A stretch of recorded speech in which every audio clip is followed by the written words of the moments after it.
Lectura del Santo Evangelio según San Lucas.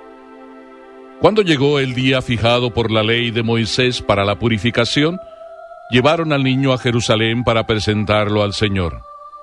Estaba también allí una profetisa llamada Ana, hija de Fanuel, de la familia de Aser, mujer ya entrada en años, que casada en su juventud había vivido 7 años con su marido. Desde entonces había permanecido viuda y tenía 84 años. No se apartaba del templo sirviendo a Dios noche y día con ayunos y oraciones. Se presentó en ese mismo momento y se puso a dar gracias a Dios y hablaba acerca del niño a todos los que esperaban la redención de Jerusalén. Después de cumplir todo lo que ordenaba la ley del Señor, volvieron a su ciudad de Nazaret en Galilea. El niño iba creciendo y se fortalecía lleno de sabiduría, y la gracia de Dios estaba con él. Palabra del Señor.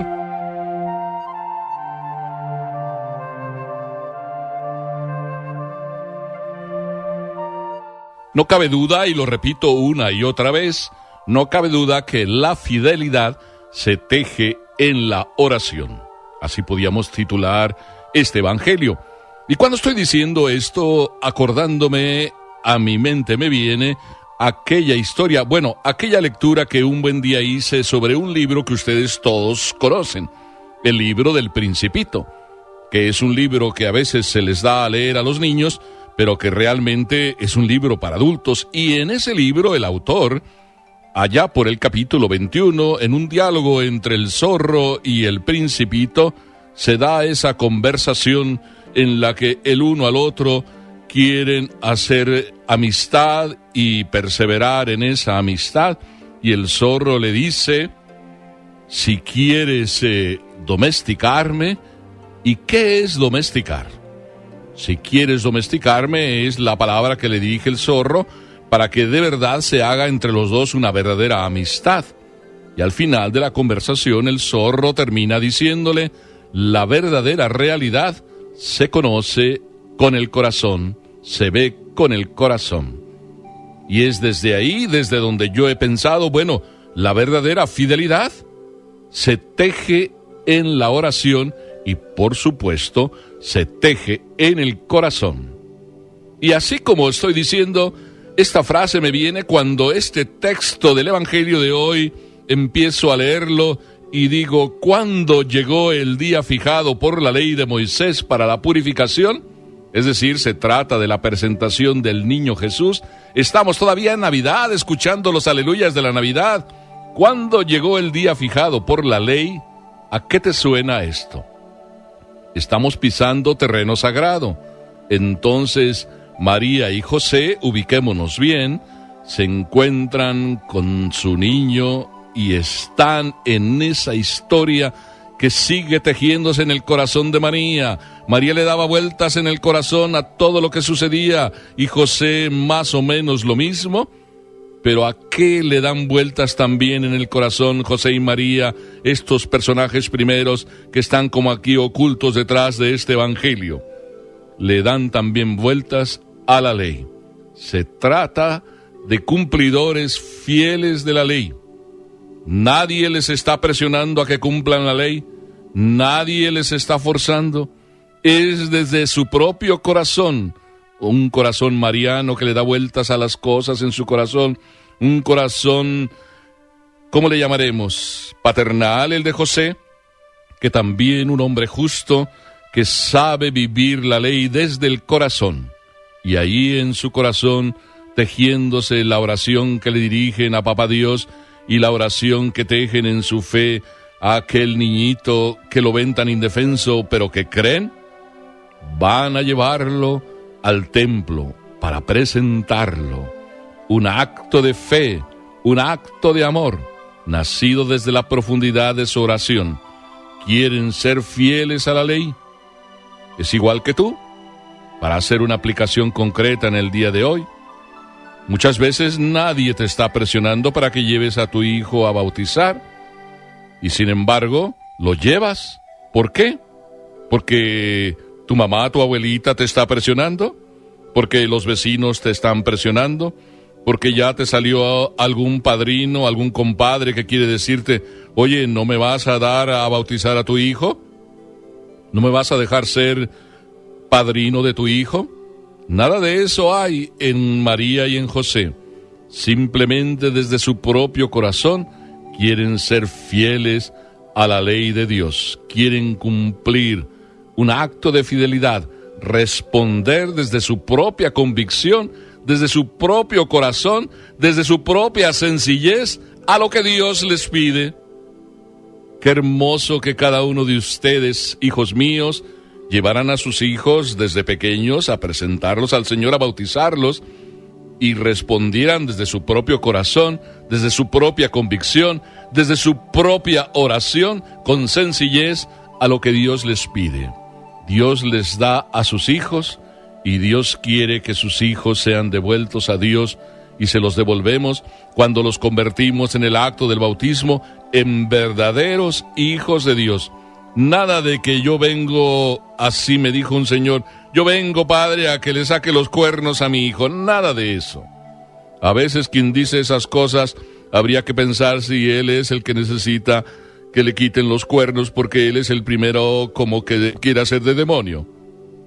Nada de eso. Un acto fue el de María y el de José, un acto de fidelidad. Responder desde su propia convicción, desde su propio corazón, donde las realidades sobrenaturales se viven, donde el amor a Dios se vive. Ya tenemos el primer testimonio de estos dos papás, los papás de Jesús. También son nuestros, porque desde que fueron papás de Jesús, Dios nos los dio también como nuestros padres, como nuestros protectores. Pero tenemos en este pasaje otro testimonio de fidelidad. Es el de la profetisa Ana, que fue de muy joven casada, 7 años solo vivió casada, y el resto de viuda se dedicó desde su corazón a estar en el templo con ayunos y oraciones. ¡Qué maravilla! Haciendo los cálculos, puedo decir que 60 años ya vivía ahí en el templo. Nada de cucaracha de sacristía, como a veces se suele decir a estas personas que en el templo pasan. Esta era una persona que desde su corazón, desde también su sencillez, se pasaba en el templo, amando a su Dios, respondiéndole a su Dios. Vivió viuda, pero nada de viudez. Era Dios su amor único, y ahí en el templo orando y con ayuno, lo que todos nosotros debemos esperar. En la vida de esta Ana, Dios estaba presente en todos esos 60 años. Esta profetisa, esta mujer anciana, vivía de Dios y agradecía a Dios todo lo que Él hacía en la vida de ella.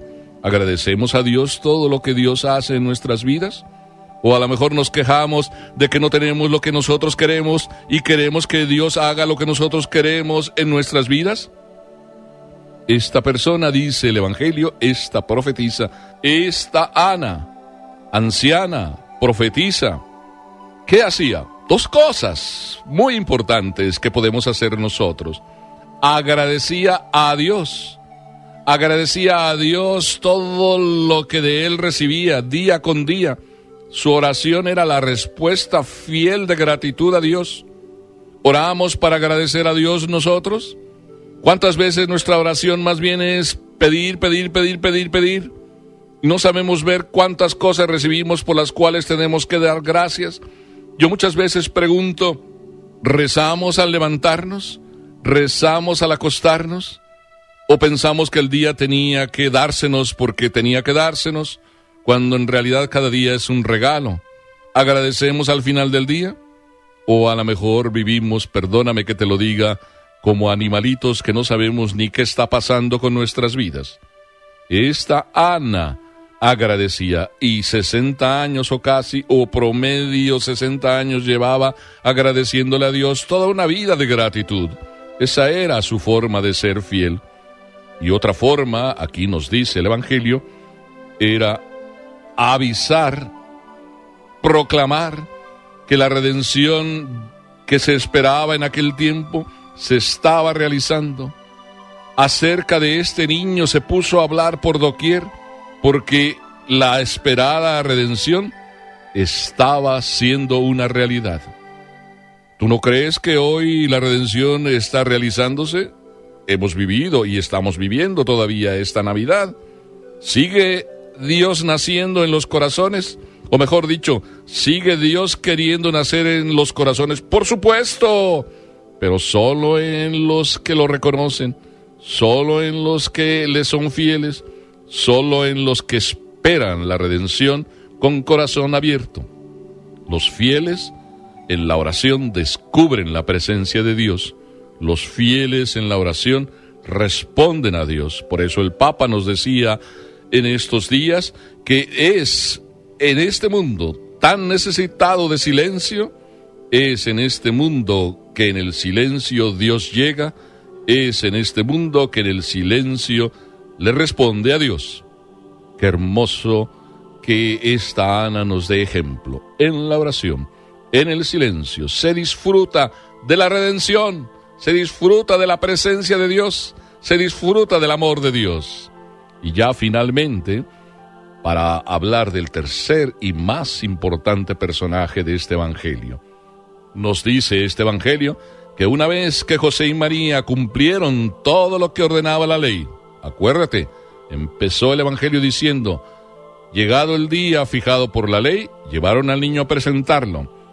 Terminado todo lo que la ley marcaba, se volvieron a la ciudad de Nazaret en Galilea, a su ciudad. ¿Y qué pasaba? El niño, el principal personaje de este Evangelio, el que llevaron a presentar, el niño Dios, iba creciendo y se fortalecía. Y dice, ¿en qué se fortalecía?